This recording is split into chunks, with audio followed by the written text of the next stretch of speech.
Our quilt, Blackbirds Fly, was our first collaborative quilt that we entered in quilt shows.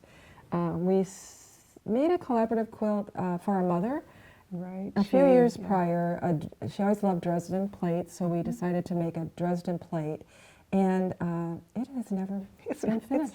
Well, we started hand quilting it actually, and then things came up, and so we just need to get that out. Yeah, we were hand quilting in a full-size frame, and life got busy, and then we moved on.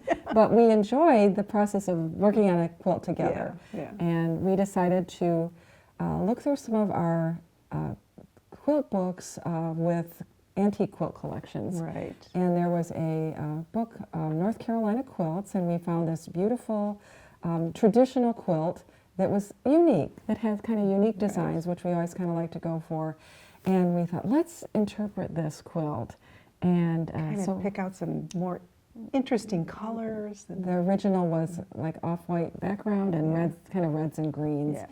And so we went shopping and we got these kind of bright colors, and we set about kind of figuring out who would do what. And we decided that Pat would do the ring blocks with the little blackbirds in it. Yep. And I would do the applique. And I think we both worked on the pieced. The pieced sashing we both worked on.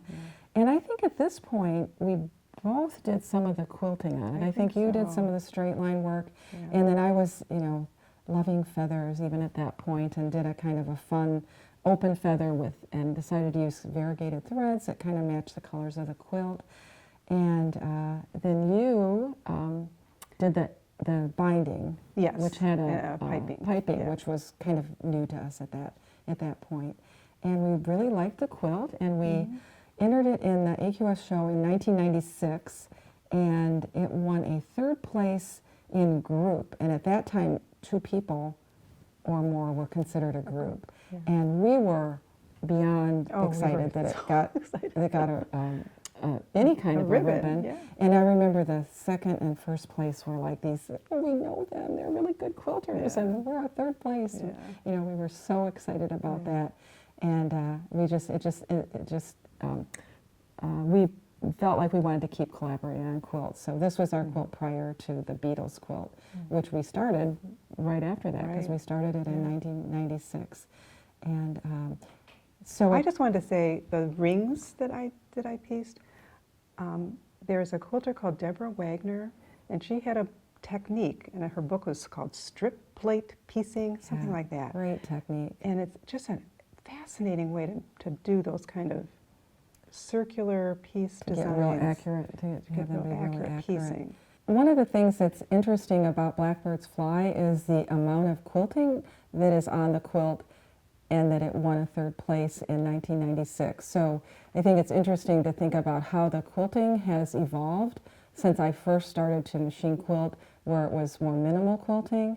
And then as we've progressed over the years, things get much more elaborate. So I think it's just interesting when I teach classes, I always say you don't have to quilt things super elaborately to be successful. So that's a good example, Blackbirds Fly, of a quilt that's quilted successfully but not, heavily quilted like we see currently. And then the blackbirds, in the original quilt, they were just kind of randomly placed, and we just randomly placed them. I don't remember there being any significance to We get asked that a lot. Is there anything about the placement? And there's really not. Just kind of random placement. And so, when you enter quilts and shows, you have to name a quilt. And we've never been really good about naming quilts, and we've never really enjoyed that process. And we were starting to think about that Beatles quilt, and we decided that there's blackbirds in this quilt, and we're going to call this Blackbirds Fly after the Beatles song. So a little precursor to our next quilt. The joy of evolving on the go. The 4-point placement function on the B790 Pro allows you to morph your designs to precisely suit your project.